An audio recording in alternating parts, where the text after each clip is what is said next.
in 1948, he was assassinated, and a huge uprising happened in Bogota, and then civil war started around the country, and Fidel Castro was there, and he'd taken a youth delegation from Cuba, and he was very influenced by what happened there.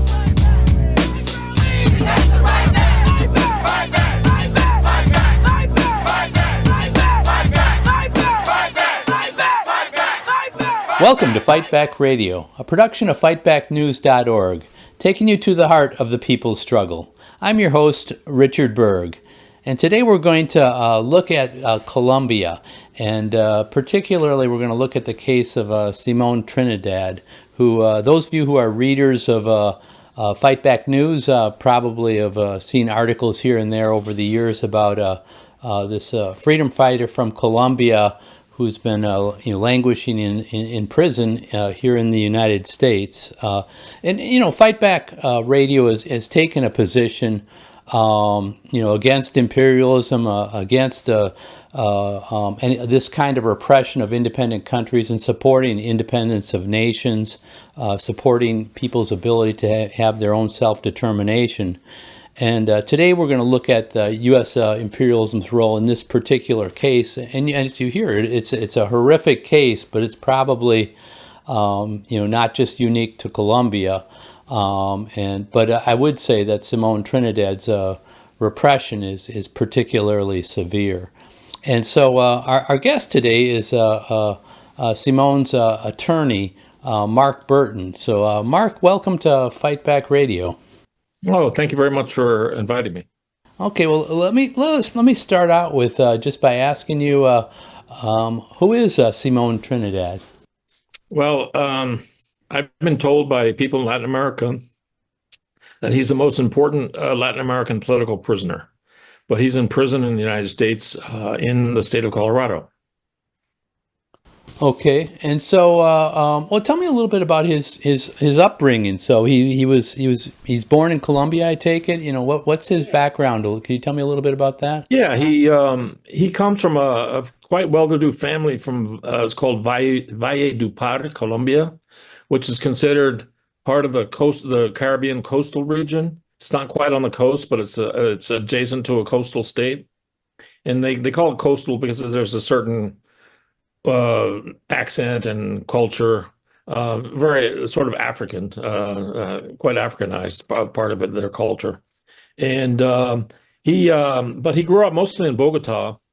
He was born in Bogota because his father was he was a congressman in the Colombian Congress. So he spent a lot of his youth childhood and youth in Bogota. And his father actually, just so you can kind of get an idea of where his ideas maybe come formed. Well, he was part of what's called the Liberal Party in Colombia, which is it's a party not very, it's hard to describe. Some of it are, what we consider liberals, quite conservative. But there's also a nationalist wing that were, for sovereignty for Latin America, sovereignty for Colombia. And I don't know if people know about the Gaitán who ran for president in 1948 and was assassinated. Why don't you tell us a little bit about that? Oh, okay. So it was called the Bogotazo. Gaitán was a fiery liberal, but he was very in favor of the sovereignty of Latin America apart from the United States, and also the sovereignty of Colombia. And in fact, in a campaign rally in 1948, he was assassinated, and a huge uprising happened in Bogota, and then civil war started around the country. And one of the interesting things is that Fidel Castro was there. And he'd taken a youth delegation from Cuba, and he was very, very influenced by what happened there. And this rebellion broke out over the country, and it was really the Liberal Party had the guerrillas. Most of the it was mostly the Liberal Party at first, and the government started getting control of it, and it kind of petered out. But some of the guerrillas actually joined the Communist Party, and the some of the units became more influenced by the Communist Party than the Liberal Party, and it kept going for some time, even sporadically. And in 1964, the U.S. military, not Kennedy, sent people down there to do anti-insurgency. And if I can remember the name of the general he sent, he was a famous anti-insurgent American general who had the Colombian military fighting against these groups in the countryside. He ordered he or they ordered an attack on a town called Marcatalia in the mountains, and the guerrillas who were there were led by Manuel Marulanda. They fought off the attack, but they kind of retreated to the mountains, and they formed the FARC. Okay, so that's where the FARC comes from. That's where the FARC came from. This and there background. were 48 people. There were 48 guerrillas that had founded the FARC. Okay. In the mountains. Okay. Well, we're going to circle back to them in a little bit, but yeah, go ahead. No, that was in 1964. So okay, let's go back to Simón Trinidad then. So he grew up in a wealthy family. He was privileged. And supposedly it sounds like a wealthy family who had some commitment to an anti-colonial or anti-imperialism, and so he I think I read that he was a banker or a professor. Could you talk a little bit about that and what led him into becoming political? As I said, he was mostly raised in Bogota, mostly lived in Bogota in his younger life. But he went to university and studied, he got a bachelor's in economics and he got a master's in economics. But at that point, I think his family moved back to Valledupar, which is their hometown. And they were they weren't super rich, but they were fairly well-to-do. They had some land. And his father had been in the Senate, in the Congress. And actually, his grandfather was a governor of another province of Colombia. So they were a fairly well-to-do family. And he became a bank manager in a local bank in Valledupar.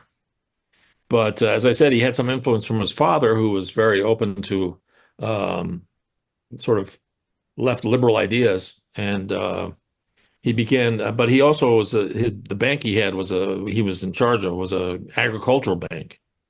So he had a lot of interaction with the agriculture in the countryside, and became very concerned about the plight of the Colombian peasantry, which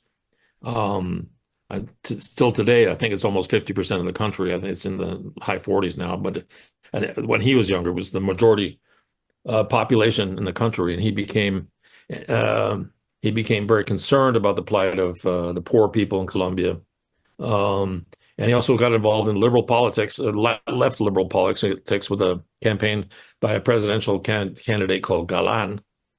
And then he joined a social group called Causa Común, which was concerned with social issues in the state of where Valledupar, in the state where he was. That's the town, but where he was.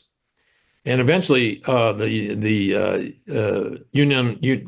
Patriotic Union, or the Unión Patriótica, was formed. And I can talk about that if you want. Yeah, please do. What is that, and why did he get involved in that? Well, Unión Patriótica, there was a peace process with President Betancourt, and as part of that peace process, the FARC did not demobilize. In fact, they had their headquarters in the sort of southeast region of the country, and they still had their military intact. Because the FARC became, I said it started with 48 people, it became a very large military organization, guerrilla organization.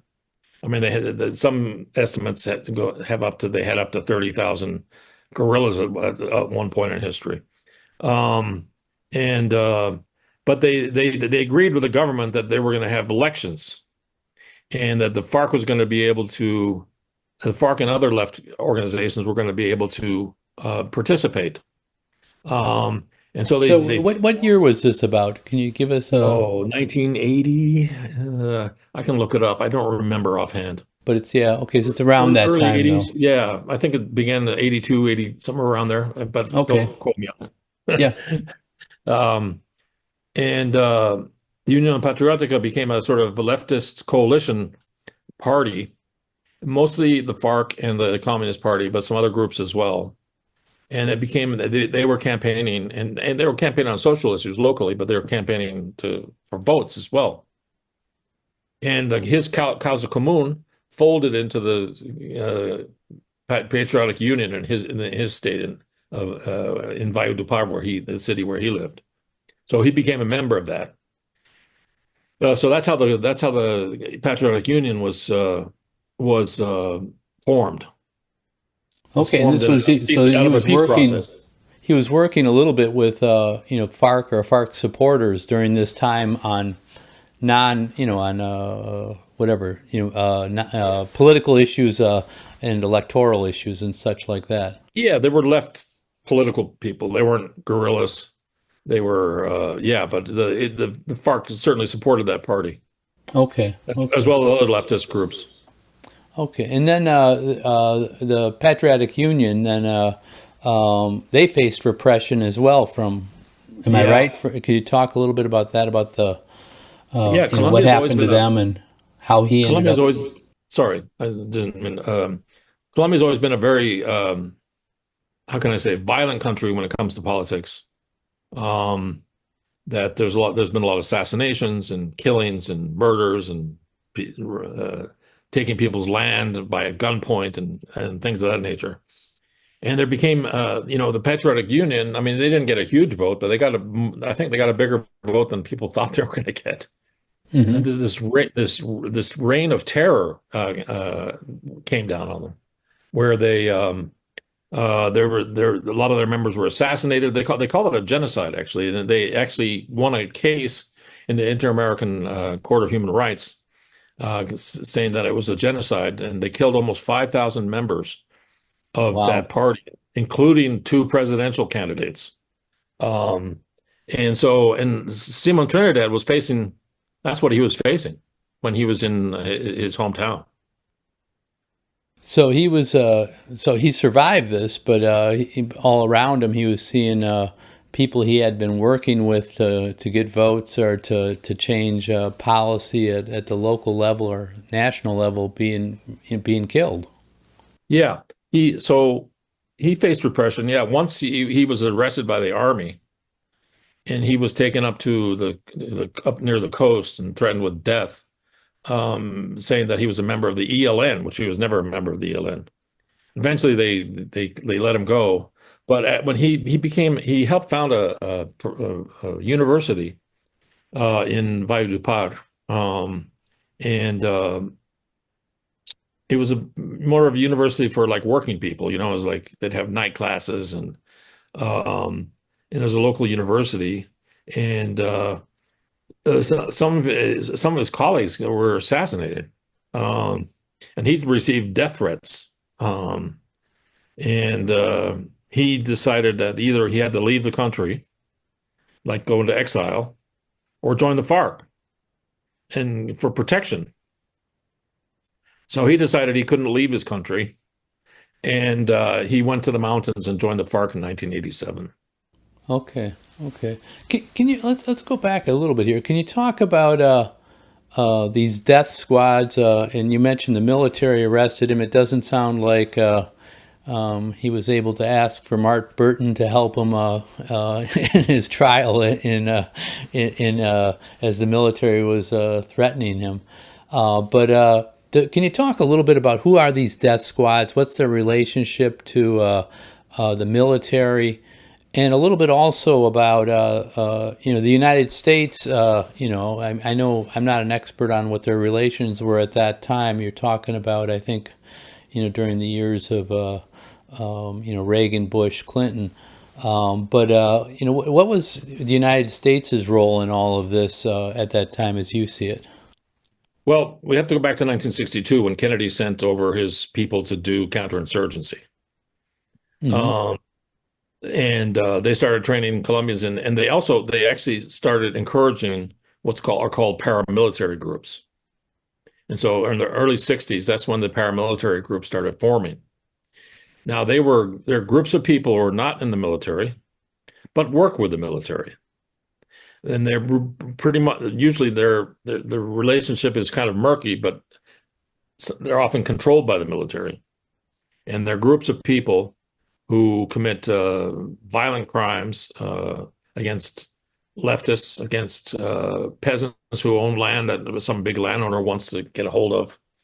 And they're still active today in Colombia, by the way.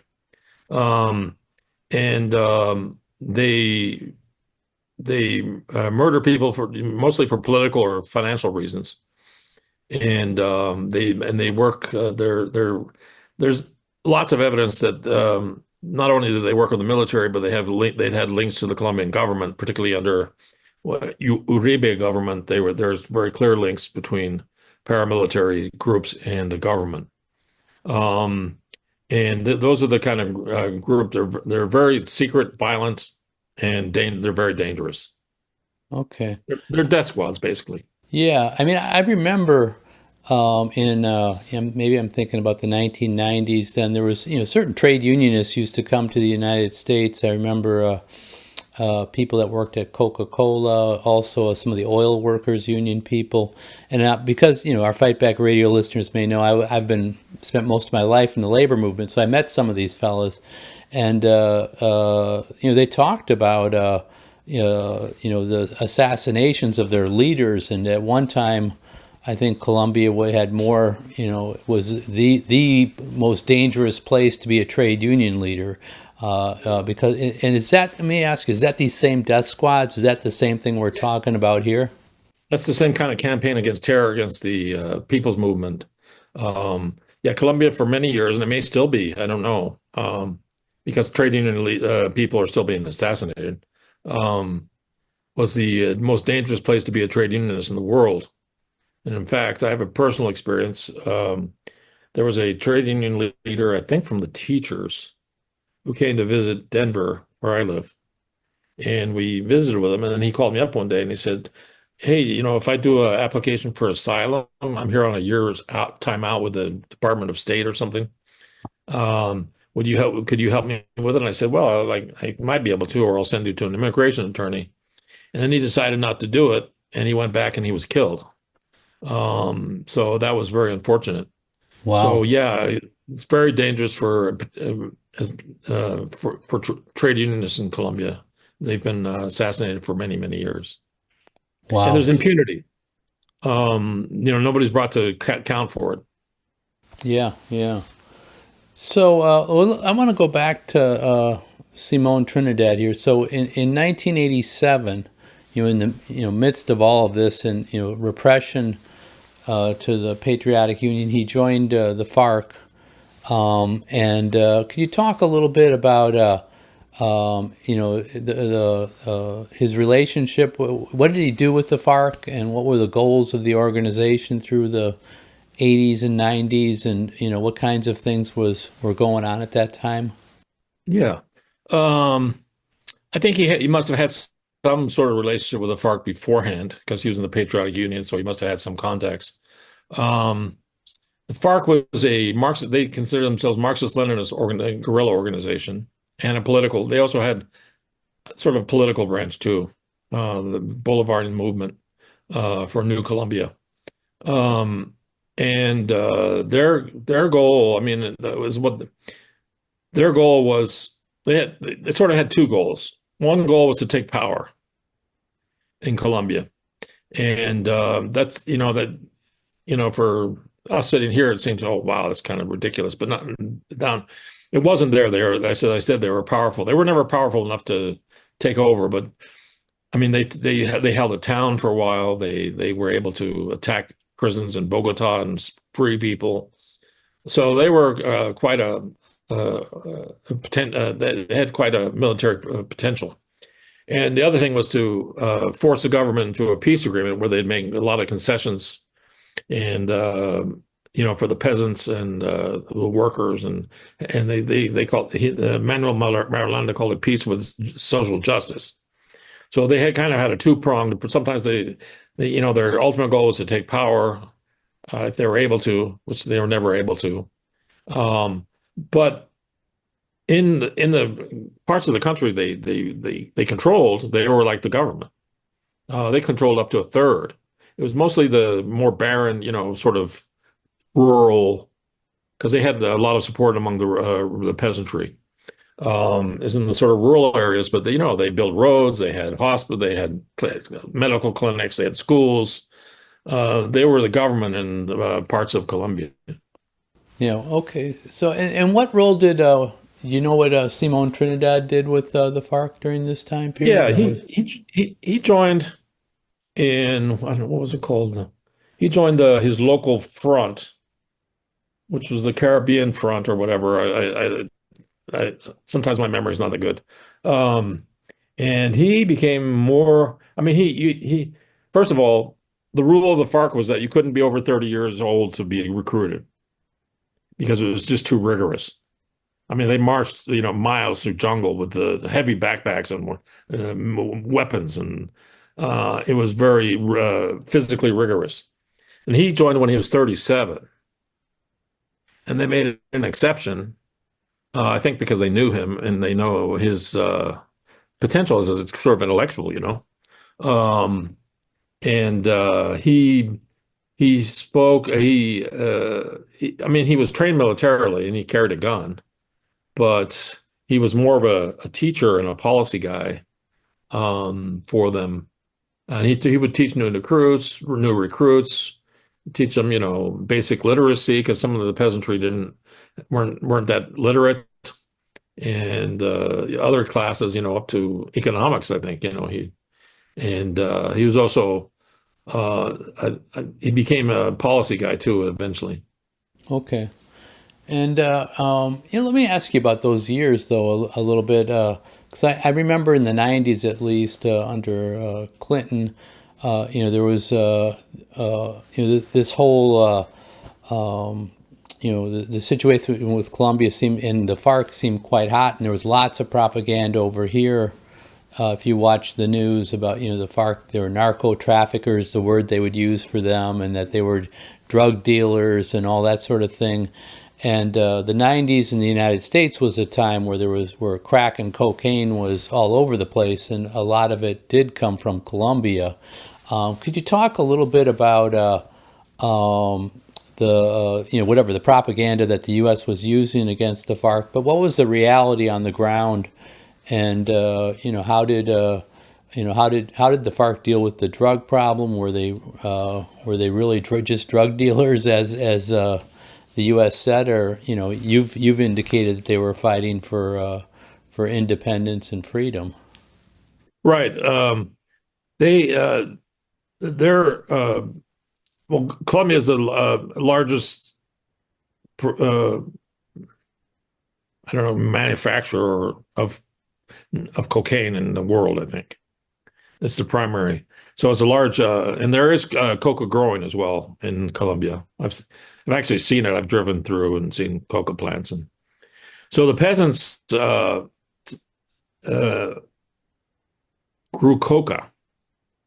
And the FARC was initially totally against that, and they actually they had an agreement with the UN to do some crop substitution in the south of the country, and on a pilot project, try and substitute coca plants for other farming things. And the peasants basically told the FARC, like, if we do this, we're going to starve. We don't make enough money to live. And so the FARC then took sort of a hands-off issue, and they said, we're not going to be involved in the drug trade, except the drug dealers and drug traffickers who come and buy coca from the peasants. We're going to ensure that they pay them a fair rate and that they treat them right. So they kind of, and then we're going to tax them. They did like a revolutionary tax on the proceeds of the drug traffickers buying coca plants. Other than that, they had no role. Um, they just kind of regulated the drug traffickers buying coca. That's basically what they did. But the United States used all that to blacken them and to call them drug dealers, like and if you read their material, you could see that they had broad social, first they wanted socialism for Colombia. They wanted public education, public health. They wanted the peasants to land reform, to give the land to the people who till the soil. They wanted the major industries to be nationalized and socialized. But the United States, especially under starting Clinton, this plan Colombia was ramping up, used that to blacken their name and just call them narco traffickers or whatever, or narco terrorists, I think they were called. Yeah, yeah. And they used that and it was, I guess from the United States' point of view, it was quite effective to sort of blacken their name. Yeah, yeah. So, I'm sorry, say it? But it was untrue. Untrue, yes. I know what you're saying is true about, the coca plants are everywhere in parts of in the northern parts of the Andes of South America. Because I haven't been to Colombia too much, but Peru I was at, and it's part of the culture. They have coca tea, and people. It's not like cocaine or crack like it was being used in the United States, but it grows everywhere, and it's abundant, and people. It's actually relatively cheap. I saw it in like stores. You could buy leaves, not the crack or whatever, but. But I want to ask you about going back to this time period, though, when it was the U.S. was at least in terms of propaganda was at its peak. They talked about and lots of money was being given to from the United States to Colombia, the government to repress the FARC and others, and especially the FARC though, and they had a thing called Plan Colombia, and I remember we had a campaign against Plan Colombia. Could you talk a little bit about what that was and why that was significant?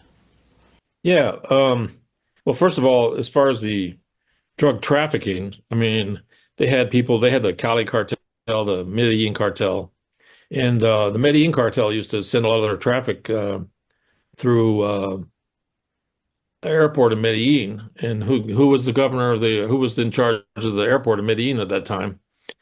Alvaro Uribe, who eventually became he was the commissioner of the airport or whatever. So all those planes were flying through his hands, all these cocaine transactions. And these were the criminal organizations. They weren't revolutionary organizations or anything like that. But the United States started a Plan Colombia, and which was because they had these peace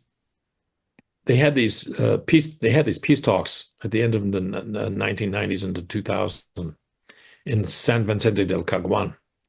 And before that, but they just used that as a time to reinforce the Colombian government rather than real peace talks. Because at that time, the FARC had given the Colombian government, some heavy blows. As I said, they actually took over the running of a small city. They had lots of government prisoners in captivity. They were taking more and more land under their control, and so they had these peace talks in San Vicente del Caguan, which were really just like a cover to boost the Colombian military.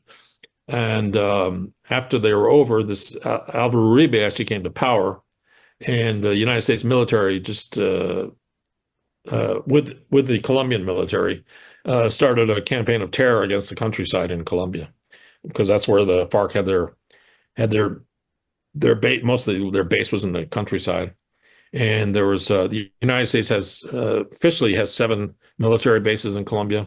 They gave the Colombian government arms. They gave them technology. The Israelis intelligence was also involved. And they started this war against the Colombian peasantry and against the FARC. And the FARC took some heavy blows as well at that time, but they survived and they came back. So, and okay, so I mean, I want to go back to Simón Trinidad a little bit here. So he was with him through this whole time period where where fighting was intense and they were taking hits, um, and then then they start eventually they get to a peace agreement in what is it 2015 I think or 2016. Could you talk? It was in 2016, Yeah. 2016. Can you talk a little bit about how they got from that period to the negotiations and the role that Simón Trinidad played in in the FARC and in negotiations? Yeah. So he never was considered a top-ranked military guy in the FARC. Um, but he's a very clever man. He's a very intelligent man. He's a very well-educated man. And in 2000, in 1998 or 1999, when the San Vicente de Caguan, I don't remember the date exactly, um, started, he was asked to be a spokesman for the FARC in those talks. One of like of two or three. But he just shone. He shined. I don't know, I guess and he was very famous in the international press. He knew lots of diplomats because there was lots of diplomats from different countries were there to support the peace process. He traveled to Europe, met with parliamentarians, with a delegation from the FARC, and he became very famous at this time. And that him becoming famous kind of cost him because I have some um, documents from Colombian military intelligence, and I have some from before the peace process, and they would get intelligence on Simón Trinidad and said, oh, he was just a teacher, teaching in the guerrilla camps. And afterwards, the Uribe administration moved him up. He's one of the greatest terrorists that ever walked the face of the earth. Um, and he's a demon. And, the speculation is that part of that was sort of because he was a class traitor. He came from sort of an upper crust family, but advocated for poor people. And so at that point, he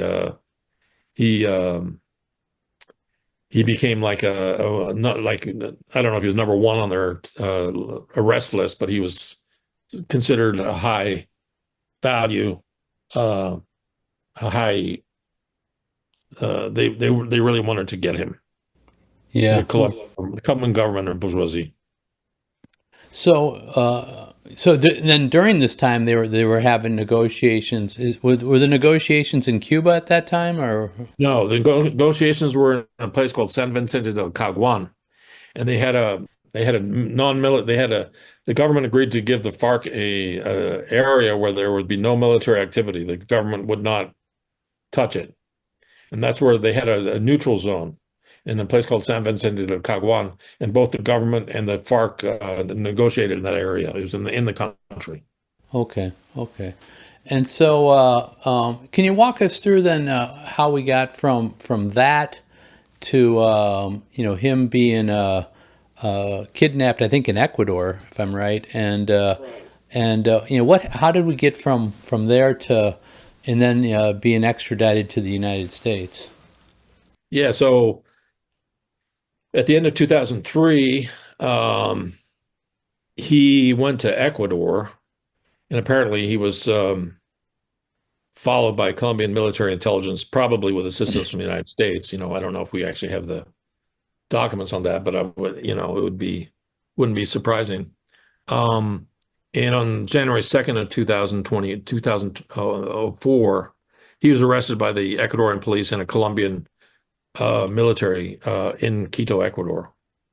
Okay, so in the capital of Ecuador. Yeah, and he was taken to court the next day, and he was extradited immediately to Colombia. So I think it was on the 4th. I think he was arrested on the 2nd. He went to court on the 3rd and arrived in Colombia on the 4th of January. Okay. In prison. So then he was in Colombia in jail, and he'd been, part of these negotiations. Were the negotiations going on at that time still, or? No, they finished in 2002, I believe. Okay. And so, but the FARC were actually trying to reopen some dialogue with the government. Okay. And there was some document that came out in 2003 that if they were trying to do a prisoner exchange, and they thought that would be like a prelude to maybe more peace talks. Hmm. Uh, and so he was kind of well, they'd asked him to be if that was to occur, they'd asked him to be a spokesperson. So in 2002 it ended, and in 2004 he was arrested I got you. and then Okay. taken to Colombia. And then how long was he in Colombia before they? He was in Colombia until December 31st of that year. And Okay. he was the interesting thing is that how we know that he was set up was that the Uribe administration immediately asked the U.S. Ambassador to extradite him. Like on this, and there's a famous cable from January 6th of 2004. So Uribe is the president of Colombia at that time, right? Yeah, Uribe was the president of Colombia. His administration asked them to extradite Simón Trinidad to the United States. And there's a famous cable that was released by WikiLeaks stating where the ambassador says they want us to extradite this guy, but there's no criminal cases against this guy. There's not even any investigations. We can't just extradite him like that. And then the U.S. government and the Colombian intelligence cooked up some charges, and eventually he was extradited. They first tried to say that he was a drug trafficker, and that while he was up in, excuse me, while he was up in the hills in the peace talks, he was moving large amounts of cocaine to the United States, which was absurd. And I think the U.S. government and knew that was weak, and so they roped him into an indictment saying that he was partially responsible for the capture and incarceration of 3 North Americans who the FARC held as prisoners. And if you want me to talk about that, I can. Yeah, please do. So this is eventually what his initial charges were. So yeah, go ahead. Yeah. The first initial charges were drugs, and then they came out with an indictment for kidnapping, sort of holding hostages. So what had happened was there was an American military contractor plane with military contractors, all former military, who were flying over Colombia. These are like mercenaries, right? Or yeah, they were basically doing a military role.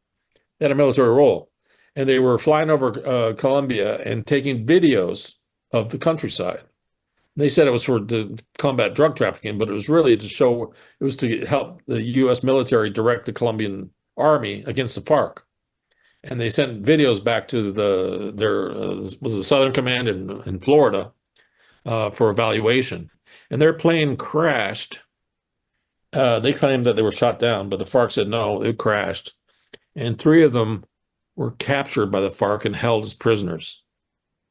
okay. And they tried to say that Simón Trinidad had some sort of responsibility for that, even though he wasn't from that part of Colombia, had never been to that part of Colombia, and never really had any operational control of these guys or their capture, or had any influence over their capture and incarceration at all.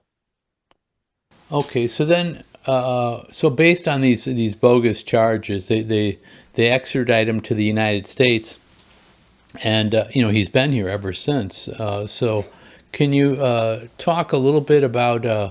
I understand that there was from reading Fight Back News that there was 4 trials. Am I right about this? And I mean, that seems like an awful lot of trials to me. I'm not an attorney, but usually if you get through 1, you're done, or 2 at most, or something like that. Well, let me tell you from my experience. Usually, when you go into federal court on a criminal trial, the feds have been investigating the case for 4 years before you get on it, and they have your guy pretty much sewn up. But he had 4 trials. So he arrived in December 31st of 2004, and Happy New Year, right? Yeah, right. And he landed in Washington, And within a few days, he was in the Washington jail, and held there. And they were so paranoid about him, they didn't know what to do with him. They put on these what they're called uh, administrative measures, SAMs, special administrative measures, where he can't have contact with anybody. He has to be in isolation, and he can't have any contact with anybody except his lawyer and family members approved by the FBI. And he was kept in a. They were so paranoid about him that he would send some message out that there's some publicity. They had him in a cell for people who are on suicide watch, and he had lights on 24 hours a day, Oh, and they wow. could view him at any time. So it was kind of torture in a way. It's a sensory Yeah. deprivation, and he stayed like that until 2008, Oh my until he God. said this. Yeah, and they were so paranoid about his words and what he would say, um, that if he would contact somebody or write a note to the press or whatever, um, that they kept him like that, and he's been basically kept like that ever since, with one modification. So, Um, and, well, and well, he go go ahead. ahead. I was going to say, let's go back to the trial just for a minute. I want to go to his Yeah, I conditions was going as to do well, that. but it's like there's four of these. So was he found innocent, or were they dismissed, or when Yeah. So why did they keep at this? I mean, it seems in I'm in not. in in in the court, he was appointed to the public defender's office, who actually put up a team that put up a pretty good fight. Um, and the drug cases were just ridiculous. I mean, they had people who the Colombian government recruited what they call deserters of the FARC, people who had and gave them special privileges to come and testify against him to say he did this, that, and the other. And on cross-examination, their testimony kind of fell apart. That some of them had never met him or never seen him. They claimed they'd heard him on the radio saying certain things and things like that. So he went to trial twice on the drug charges, and he testified. I think he testified at every trial. Um, and the jury could not find beyond a reasonable doubt that he committed the charges. They hung what's called a hung jury, which means that there were some jurors, and I think there were quite a few, who said we're not going to convict this guy. So that happened twice. And on the other charges, which were the sort of he was charged with some sort of terrorism, with keeping hostages, with conspiracy to keep hostages, and one other charge, which I don't remember right now. They also went to trial twice on that. And the first time the jury hung. And so you could imagine that the U.S. attorney was just in a panic because, if a jury hungs twice, are you really going to try a third time? It's like, and so there was actually some misconduct going on in the court where a judge was ex parte was trying to help a U.S. attorney do jury selection. This is the kind of juror you need for this case, and of course they found out the Oh my defense God. found out, and they got the judge recused, and he had another judge for the final trial. The final trial, the jury almost hung again, but they kept saying, "Go, keep going, keep going, keep going." And there was one, I think she was a kind of religious person who was the last holdout, and they finally broke her down, and they convicted him of one count of the 5-count indictment for conspiracy, which, conspiracies in the United States is incredibly broad. And they convicted him of conspiracy, and he was condemned to in January of 2008, he was condemned to 60 years in prison. I think he was 57 at the time, I think around there. Okay. And so now he's 75. So he's been in jail for quite a long time, if you count going back to Columbia, D.C., and now he's in and has been for some time in Colorado in a federal prison. Can you talk a little bit about his current conditions? I know you started to, and I interrupted you there to get the trial stuff, but can you talk about what the situation is for for Simón Trinidad right now? Well, I was talking about the conditions in the Washington jail for him before. Yeah. So in 2008, um, he was sent to uh, uh, uh, This. Florence, U.S. prison, Florence Administrative Maximum, which is the super. It's also called the Supermax. Um, uh, and he was kept in those same conditions. I mean, he was isolated from the world. Um, he was in a cell that was about, I don't know, it's about 3 by 5 meters, so a little over 3 by 5 feet yards in Wow. size, concrete, pure concrete and metal. Um, and he was in that cell probably 23 hours a day without any human contact. Oh my And he did God. that for 11 years until 2016. Um, and they modified his SAM. He's still under a SAM. He can't come. And if you send him a letter, the prison will open it, they'll copy it, and they'll send it back to you saying he's not allowed to receive letters. Oh my And God. they'll keep it on file. Oh my God. So there's no contact, even just to send a happy birthday or something like that, even. Yeah. Oh, just to his brother and sisters, and now he has a niece or nephew or two and he has a son in Florida, and he has a niece or nephew too that have been allowed contact. Oh my gosh. So, And actually, so because of that, and then we can talk about the 2016 peace process if you want. yeah, please do. And also I want you to include in that, if you could, there's the this part of the process included this special jurisdiction for peace. And so, but if you could talk about the process in 2016 that led to the peace agreement with Colombia, and then we can maybe go into that a little bit.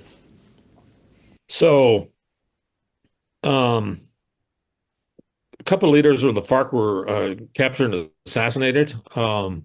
And then this person they called him Timoshenko, Londoño, Mr. Londoño, took over. And about 2012, they started talking about having a peace process. And eventually they had a peace process got going they had it in Havana, in Venezuela, and I think it was Chile agreed to help out. And so the FARC people could go through Venezuela and then fly to Cuba, without being harassed by the Colombian police or military. And they had they had a peace process that ended in 2016. And as part of that peace process, and during the peace process, I went there 3 times. They were asking the U.S. government to let Trinidad go. He was never on the agenda, which I think was unfortunate. But there was some people, particularly the leader of the uh, FARC delegation, Mr. Marquez, um, were asking the U.S. government to let Trinidad go because I think Marquez was one of Trinidad's commanders in the field, and so he knew him. And the United States never did. And the leader of the FARC delegation kind of thought that they kind of gave him a wink, wink that at the end they were going to let him go, but they didn't. But all they did, and I actually they had this U.S. envoy to the peace process, and at the end, I think he recommended that they give Trump Trinidad a little bone, and they changed his SAM to allow him to be in what's called a step-down unit, which means he has contact with 3 other prisoners for about 2 hours a day, and that's been his condition since then. But and then they finally signed the peace agreement in November, I think it was November of 2016, and approximately a third of the guerrillas didn't sign it, and they're still in the field. Another group of guerrillas said, well, the government's not taking this seriously and they're not implementing it. We're out of here. And they went back to the hills. But one of the things, and maybe one of the things that's been implemented, but not implemented, not completely as foreseen, is this special peace jurisdiction, jurisdicción especial para la paz. And it's like any criminal charges that arose because of the conflict would be dealt with by this court, this special court. And I've been there and I've spoken to judges there. And the special court, they have, if you admit your responsibility, if you tell the truth, you come and tell the truth, they have community, this sort of a community services, sentences. You know, you have to do community service, or you have to do reparations of somehow, you know, somehow, but they're not. I mean, they can give time, but it's very little time, and they haven't given anybody time. But it's mostly if you go and tell the truth that you get a community service and you're not in prison. If you're not telling the truth, you can get up to 20 years for any of these cases. They can send you to what's called the ordinary criminal jurisdiction and get up to 20 years. So they have this special peace jurisdiction, and they really want the judges and the public really, or section of the public, really want Trinidad to talk, because he was an important figure through the peace process of CAC-1. He became an important figure in the FARC, and he was never in the top leadership, even though the Uribe administration used to accuse him of it to try and give him more responsibility than they could. But he knows about the policy. And he also knows about occurrences in the coastal region of Colombia, where he was a guerrilla. Okay. And so I've consulted with them a little bit, and they've really tried to find a way for Trinidad to participate. They've not subpoenaed, they've cited him. They've given him a citation to appear publicly. Of course, the United States doesn't care about that. And then there was also the idea that maybe he could appear by video from Florence prison. Of course, the ideal is that he return home and can fully participate and talk to his lawyers and I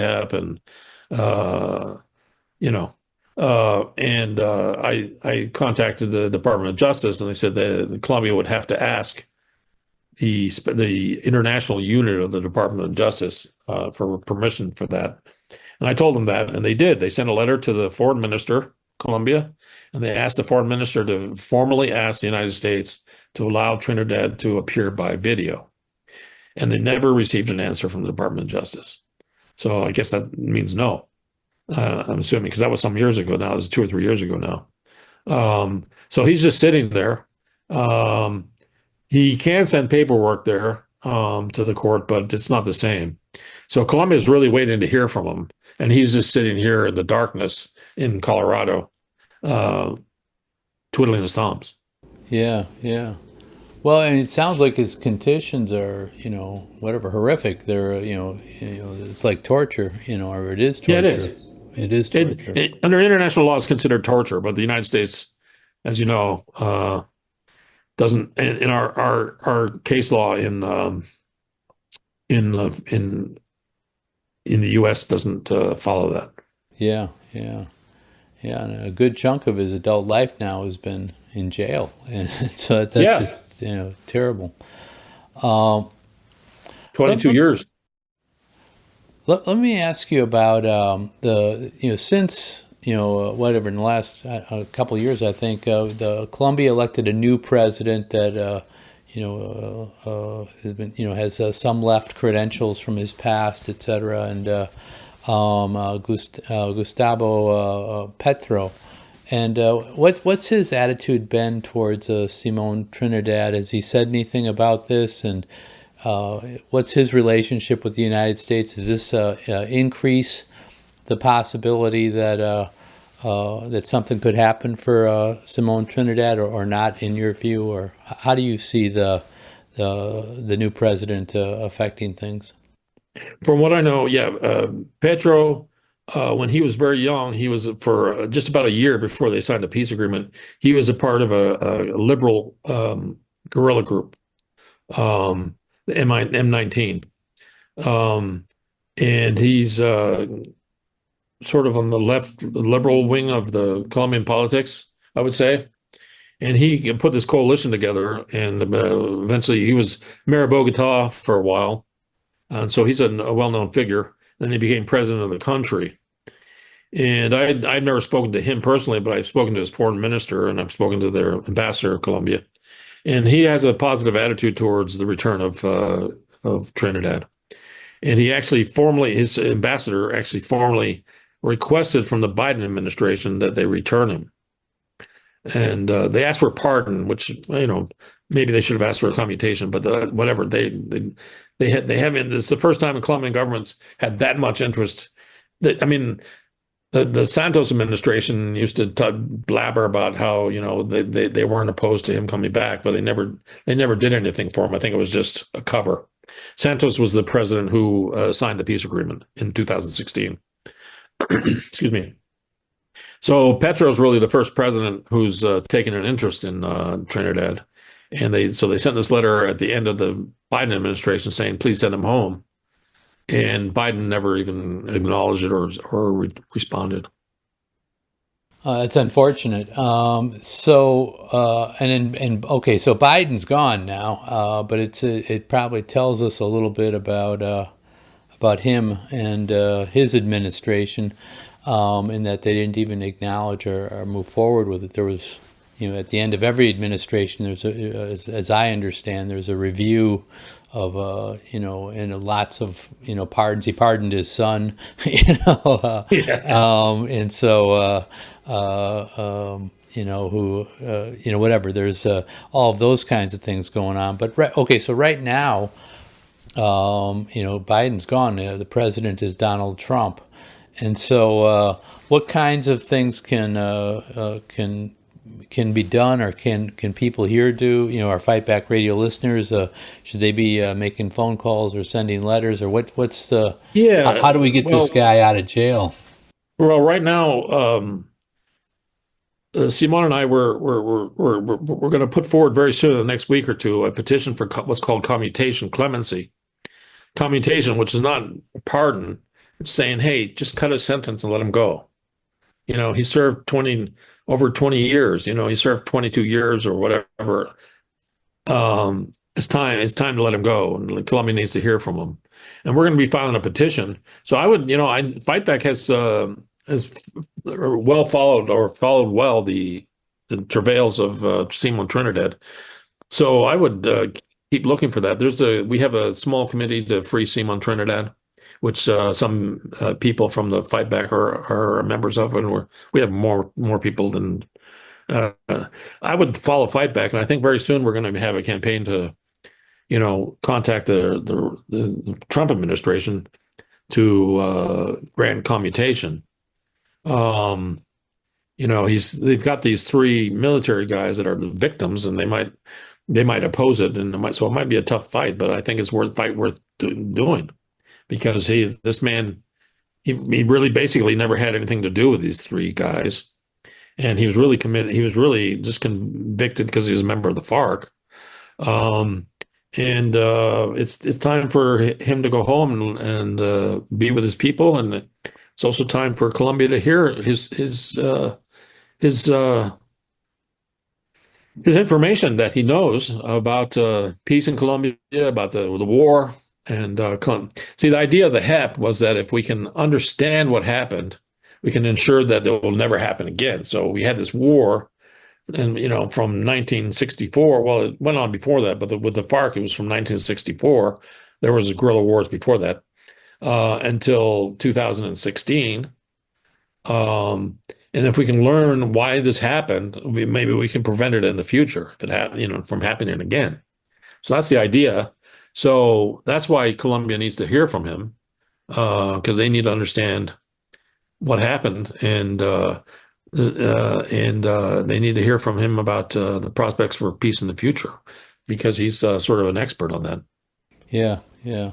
I mean, yeah, there's so many levels. I mean, there's a moral question, of course, about why we're torturing this guy who just was trying to stand up for his people, and but then also what you're saying, even the premise of let's find out what happened, and I don't know. I mean, my view is the relationship between Colombia and the United States has a long way to go even still, but certainly. People of conscience need to stand up for our freedom fighters, whether they're in Colombia or here or anywhere else. And so I'd encourage people to look at Fight Back News and look for Simón Trinidad. You can go back and look at past articles there. We'll maybe post some of them in the show notes, and we'll try to through our outros of these episodes, if something comes up, we'll try to let folks know, or maybe invite you back, Mark, another time after the clemency has been filed. But we're starting to run out of time here, and I want to give you a chance if there's anything you want to add or anything that we haven't covered here that you would like to cover about Colombia, Simón Trinidad, or anything else. Please feel free to do that. I would just say that this case is sort of an international importance, and there's interest in this case all over the world. I'm flying to Geneva next month to talk to people about his case, because they see, as peace in Colombia is a very important sort of worldwide issue. So it's not just a U.S. concern or not just a Colombian concern, but it's a concern of many, because in the peace process, the United Nations was involved, in the World Court, and all sorts of things. So, and I would really encourage you to follow. If you read Fight Back, that's a great place to get information about it. And I'm sure anything we're going to be doing in the future that will be published there. And we'd invite you to join us and for this injustice to end, to help us end this injustice. Yeah, free Simón Trinidad. Yes, I agree. Well, thank you for being our guest on Fight Back Radio. I appreciate you being generous with your time. Thank you very much.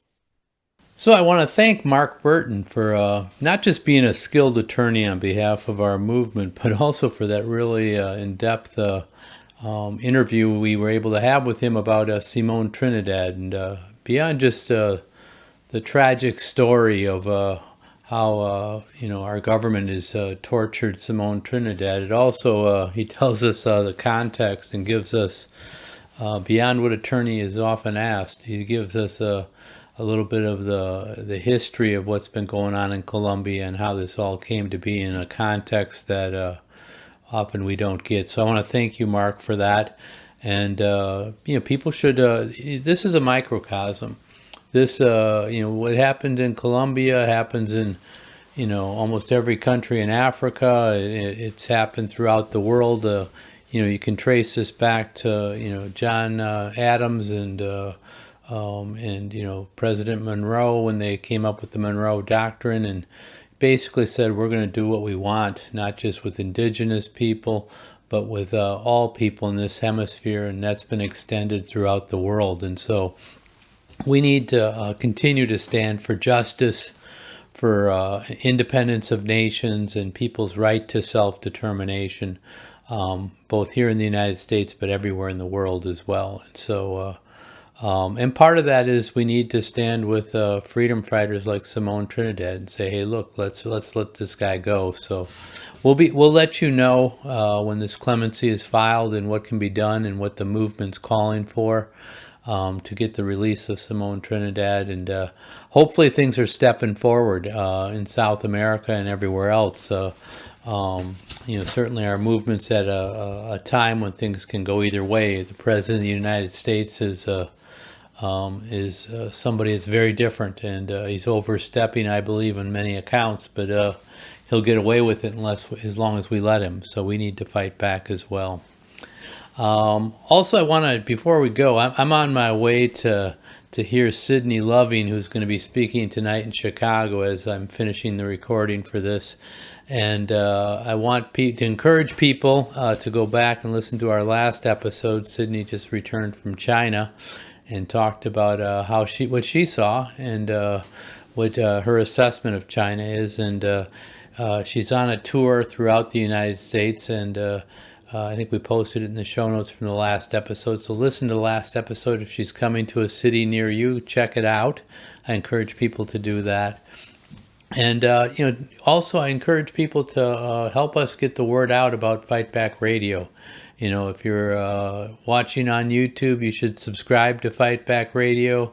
If you're watching on another platform or listening on another platform, you should like it, give it 5 stars, write a review. I just heard a union leader last night say that people actually look at the reviews and decide whether they should listen based on that, and that's a prominent way. So it's important to write reviews and comments about whatever you see. If you see share us on social media, and if you see it shared on social media, make a comment on that as well, or reshare it or retweet it.